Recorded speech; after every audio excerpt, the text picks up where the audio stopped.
Update tayo mga ka-asenso. Ikakabit na po ang alulod pansalo sa tubig. Ayan, wala po sa plano yan kaya na-late na pong ilagay. Dahil nung una, hindi ko sana ito lalagyan pero napansin ko nung umulan, mabuti naman na may umulan. Nakita po namin, yan, mapansin niyo nagkakaroon ng butas sa ilalim. So kung sa tagal na walang alulod, ay maaaring bumaba ang mga lupa dun sa baba. So kailangan talaga lagyan ng alulod. Ayan.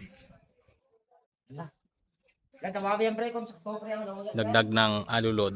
Ayan.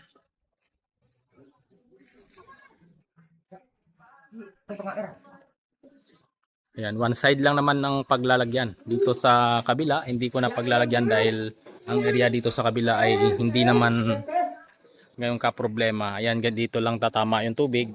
So, pag tatamnan ko dito ng kangkong para kahit pa paano may merienda ang mga baboy. So, kung may kangkong, once na umulan, hindi magkakaroon ng butas. At sagana naman sa tubig dahil nga may tangke na ginagawa sa taas. Ayan. Ayan, tangke. Ayan.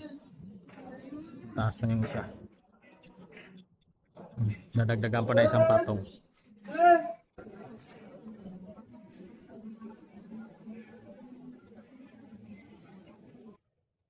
Ayan, tapos na po. Malapit na. 2 araw na lang. Tapos na po ito.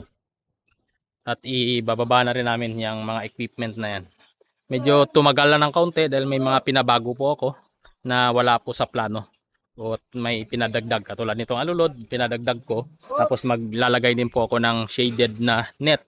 So dagdag na naman po ito sa trabaho. Wala po ito sa plano. Pero bumili po ako. Ayan, 3,700 ang bili ko nito. 30 feet by 8 feet. Ayan. Ngayon, nagkakabit sila ng alulod.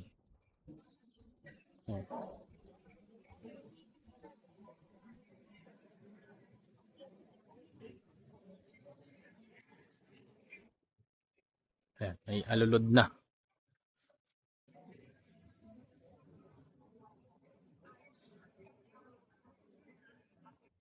Ayan, hanggang dito na lang muna. Update ko naman po kayo ulit next time.